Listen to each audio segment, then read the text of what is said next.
Marriage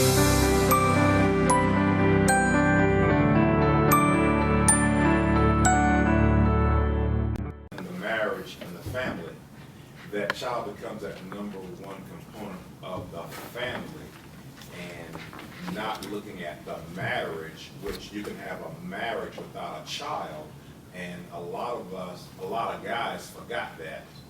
Some ladies did too, but a lot of us forgot the fact that, hey, we were married as husband and wife before we were family. Yes. Mama, daddy, husband, wife, and child. And we put on those same hats that you're talking about, the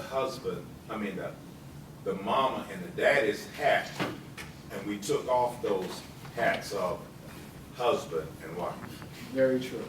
And the best gift that you could ever give your child is the relationship that you have with your spouse. Because as I said, children learn through observation and participation. So, like I see, if mommy and daddy are at odds, we don't talk, we're fighting, we're fussing, and the child sees it, the child says, well, that's normal. That's what it's supposed to be like. I'm going to play it out. If the child sees a wonderful, passionate relationship between mom and dad with trust and all of those wonderful things, the child sees that and says, that's normal. That's how I'm supposed to carry that out.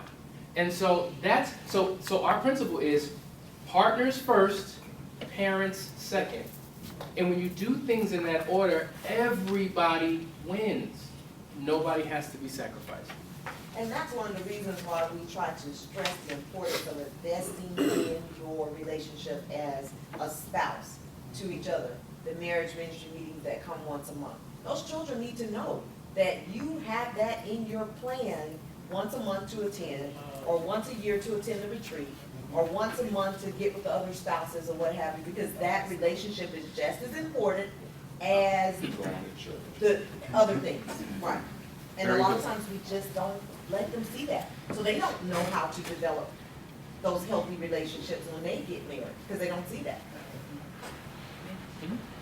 Two, for us, and we're still working through it because of a blended family.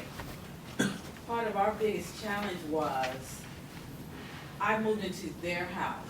My son was already an adult, so him having to, and we are still working on it, quite honestly, put me before his children that he has raised.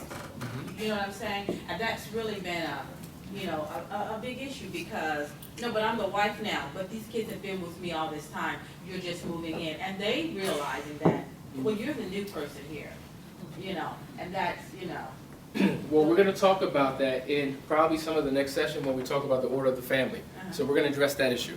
You get a point? I was going to piggyback on what you Go said, ahead. but sometimes the kids can exploit that. They do. Because Right. they'll watch They do. what you do. Exactly. And once you set the tone, then they'll follow it, like he was. That's real talk. So to give you a short, quick synopsis of how this calendar works, what we've developed, and I only have one color here, but we've created a color-coded calendar.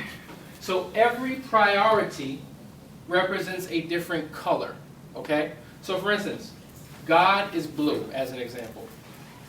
Family, let's just make that orange. But now, we have two areas, marriage and children. So forget orange. We'll make marriage pink, and we'll make children orange, okay? You follow me so far? Work, green, money. Extracurricular, whatever color, purple, right? So, if you look on any daily calendar, this is Sunday. That is church day. So 9 times out of 10, from the time you get up till, what time is church out? 1 o'clock.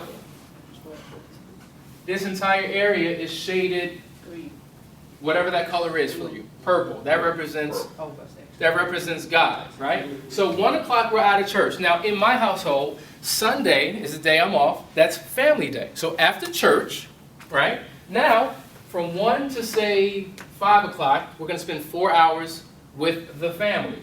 So this area becomes orange, right? So we're going to create a bunch of tasks, a bunch of goals, a bunch of things that we want to do with the family to invest in the family. So it's really about the kids when you're talking family. So we may go to Stevie B's. We may go to an arcade. We may go swimming. We may go to the gym and play with them. We may go to the park. Whatever it is that either our kids want to do or we come up with ideas for our kids to do, we do it during this orange block of time that we've scheduled for the family, children.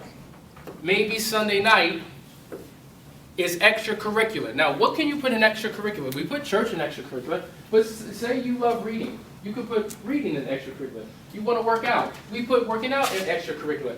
You're studying for school. We put that in extracurricular. You know, whatever it is. So each day, you color code your hours. If you are awake for 12 hours a day and sleep for the remainder, how are you going to break your day down in terms of priority? Now, let me say this.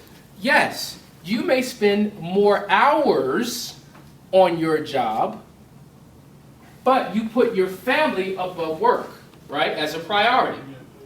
So family's the priority. So where do we put family? We put it where we can put it, and it may have less quantitative hours, but it's a priority. And so we treat family time and we treat spouse time as if it were our job. If you show up for an important meeting, you're going to be there on time and early.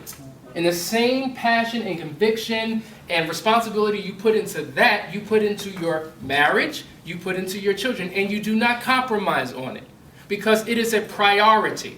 So when it comes to couple time, that's what we've done. We've dedicated certain days of the week to couple time. And so beyond sex, of course, sex is a part of that, so we've scheduled it. Does that mean that sex can't happen on a day that is not on the calendar? Of course it can. It can. And it has. But we have scheduled, this is our